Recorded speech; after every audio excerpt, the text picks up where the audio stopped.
नमस्कार। आज हम लोग पढ़ने वाले हैं संविधान की अनुसूचियों के बारे में यानी कि शेड्यूल। संविधान की मूल अनुसूचियों की संख्या है 8 और बाद में जोड़ी गई 4, इसलिए संविधान की अनुसूचियों की कुल संख्या है 12। संविधान की अनुसूची 1 में है state and union territory.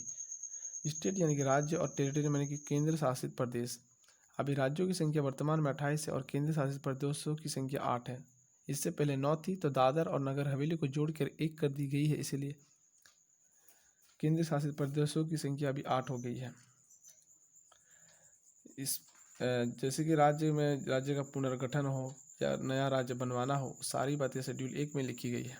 Union territory यानी कि नया केंद्र शासित बनाया जाए या नया केंद्र शासित को जोड़ा जाए या कुछ भी किया जाए केंद्र शासित और राज्य को लेकर, वो सभी बातें शेड्यूल 1 में लिखी गई है।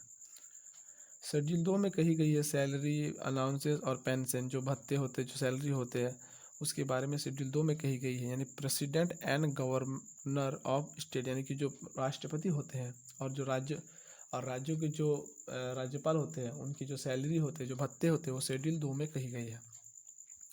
Chairman and deputy chairman of Rajya Sabha and legislative council यानी कि राज्यसभा और विधान परिषद के जो अध्यक्ष होते हैं एवं और उपाध्यक्ष होते हैं, उनकी जो सैलरी होती है और जो भत्ते होते हैं, वो सारी बातें शेड्यूल 2 में कही गई है।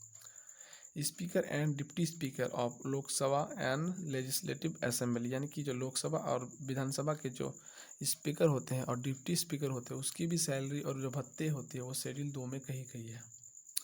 CAG यानी कंट्रोल एंड ऑडिटोरियल जनरल, जो नियंत्रण व महालेखा परीक्षक होते हैं, उसकी जो सैलरी और भत्ते होते हैं और पेंशन, वो सभी बातें शेड्यूल 2 में कही गई है। ऑल जजेस of supreme court and high court, इनकी भी सैलरी और भत्ते जो होते हैं, वो शेड्यूल 2 में कही गई है। शेड्यूल 3 यानी कि अनुसूची 3 यानी कि शपथ, auth, all minister of union government यानी कि केंद्र सरकार की जितनी भी मंत्री परिषद होते हैं, उसकी शपथ की जानकारी शेड्यूल 3 यानी कि अनुसूची 3 में दी गई है। All minister of state government यानी कि राज्य सरकार की जितनी भी मंत्रियां होती हैं, उसकी शपथ की जानकारी शेड्यूल 3 में दी गई है।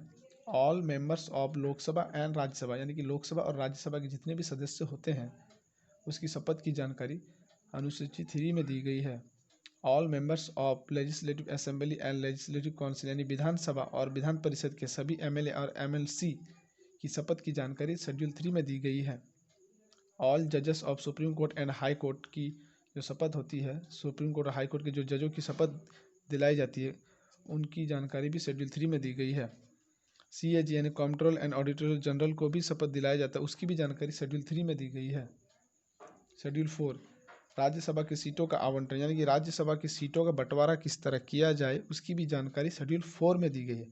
शेड्यूल 4 में राज्यसभा और सीटों का आवंटन दिया गया है। शेड्यूल 5 अनुसूचित क्षेत्र और अनुसूचित जनजाति की जो भी जानकारी होती है, उसे शेड्यूल 5 में रखी गई है। शेड्यूल 6 यानी कि अनुसूची 6, अनुसूची 6 में असम, मेघालय, त्रिपुरा और मिजोरम के जनजाति के बारे में जो विशेष बातें कही गई है, वो शेड्यूल 6 में कही गई है। अनुसूची 7 यानी कि शेड्यूल 7 संघात्मक व्यवस्था, इसका मतलब ये हुआ कि राज्य सरकार और केंद्र सरकार को काम करने के लिए जितने विषय होते हैं, उसका बंटवारा। यूनियन लिस्ट यानी केंद्र सरकार के पास 100 सब्जेक्ट है और राज्य सरकार के पास 61 सब्जेक्ट है। और समवर्ती सूची यानी कि दोनों मिला के जिसे काम कर सकते हैं, वो 52 सब्जेक्ट है। इसका मतलब ये हुआ कि 100 ऐसे विषय हैं जिन पर सिर्फ केंद्र सरकार ही काम कर सकता है।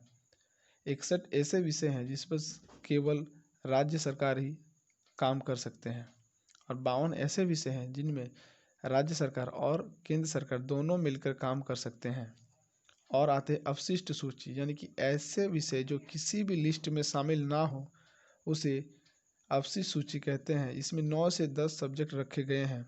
एग्जाम्पल के लिए इंटरनेट, जो ऐसा सब्जेक्ट यानी कि विषय है जो राज्य सरकार और केंद्र सरकार की सूची में नहीं है। यूनियन लिस्ट यानी कि केंद्र सूची, जो केंद्र सरकार के पास 100 सब्जेक्ट है, उनमें से कुछ मुख्य लिखी गई है। उनमें से रेलवे, फॉरेन पॉलिसी, जनगणना, बैंकिंग, शेयर मार्केट, माइनिंग यानी खनन, income tax, unity and integration यानी कि एकता और अखंडता, atomic energy, war and peace यानी कि युद्ध और शांति, defence, post office saving scheme, state list यानी कि राज्य सूची। राज्य सूची में 61 सब्जेक्ट हैं जिनमें से कुछ मुख्य लिखी गई है। लॉ एंड ऑर्डर यानी कानून व्यवस्था राज्य सूची में रखी गई है। लैंड एंड लैंड रेवेन्यू जमीन से जुड़ी बातें जो कही गई है वो राज्य सूची में है।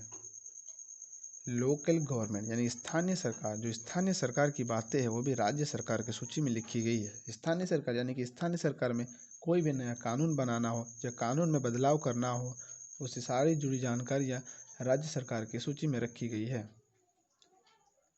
ट्रांसपोर्टेशन यानी कि यातायात से जुड़ी बातें भी राज्य सरकार में की सूची में रखी गई है। अल्कोहल भी राज्य सरकार की सूची में रखी गई है।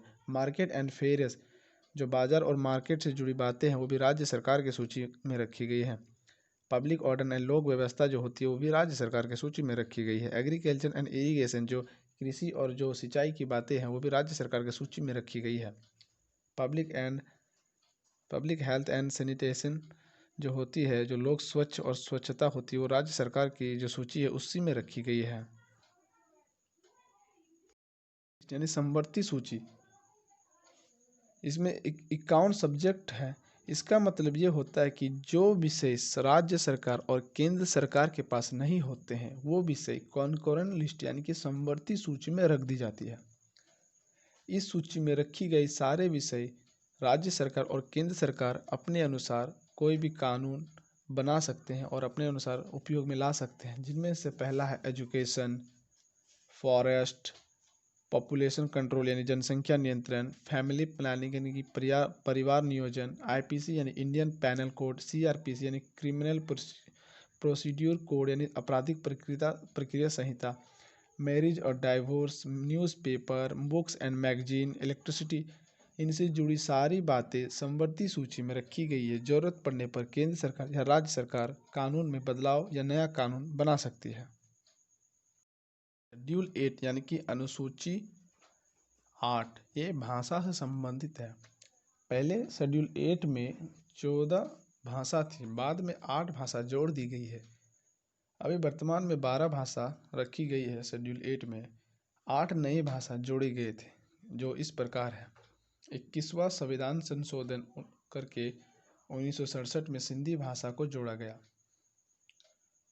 71वां संविधान संशोधित करके 1992 में नेपाली, मणिपुरी और कोंकणी भाषा को जोड़ा गया। उसी प्रकार 92 कॉन्स्टिट्यूशन अमेंडमेंट एक्ट यानी कि 92वां संविधान संशोधन करके 2003 में डोगरी, संथाली, बोडो और मैथिली भाषा को जोड़ा गया। नोट यानी कि राजस्थान, भोजपुरी, इंग्लिश को शेड्यूल 8 में जो 22 भाषा है उसमें नहीं रखा गया है। हिंदी भाषा जो है वो राज्य भाषा है, न कि राष्ट्रीय भाषा। शेड्यूल 9 यानी कि 9वां अनुसूची, लैंड रिफॉर्म यानी भूमि सुधार जो है वो अनुसूची 9 में रख दी गई है। पहला संविधान संशोधन 1951 में करके जोड़ा गया था।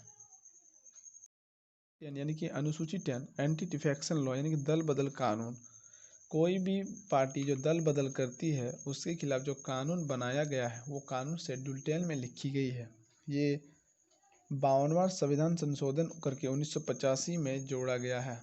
शेड्यूल 11 यानी कि अनुसूची 11 रूरल लोकल गवर्नमेंट यानी ग्रामीण स्थानीय सरकार से जुड़ी जो भी कानून बनाई जाती है या बदलाव की जाती है उससे जुड़ी सभी बातें शेड्यूल 11 में रख दी गई है। ये 73वां संविधान संशोधन करके 1992 में जोड़ा गया है। शेड्यूल 12 यानी कि 12वां अनुसूची जो पावर ऑफ म्यूनिसिपैलिटी को कहता है यानी कि नगर पालिका की जो शक्तियाँ होती हैं उसे शेड्यूल 12 में कही गई है। ये 74वां संविधान संशोधन यानी कॉन्स्टिट्यूशन अमेंडमेंट एक्ट 1992 में करके इसे जोड़ा गया है। अगर आपको हमारा काम अच्छा लगता है तो इसे लाइक कीजिए। कुछ भी कहना है या अपने राय रखना है तो आप कमेंट कीजिए। अगर आपको कोई भी पॉइंट समझने में ज़रा सा भी दिक्कत हो तो आप उसे कमेंट में कह सकते हैं। हो सके तो मैं आपको कमेंट में ही रिप्लाई दे दूंगा। अगर आपका डाउट बड़ा हो और जेन्युइन हो तो मैं उससे रिलेटेड वीडियो भी बना दूंगा। अगर आपको कोई पॉइंट समझने में बहुत ही दिक्कत करती है जैसे कि सीएजी क्या होता है, एंटी डिफेक्शन लॉ क्या आता है, रूरल लोकल गवर्नमेंट कैसे काम करता है, या पावर ऑफ म्यूनिसिपैलिटी क्या है, इससे जुड़ी अगर आपको जानकारी चाहिए तो मैं इससे जुड़ी सबके लिए एक एक करके वीडियो बना दूंगा। धन्यवाद। उम्मीद करता हूँ वीडियो आपको समझ में आया होगा। जय हिंद, जय भारत।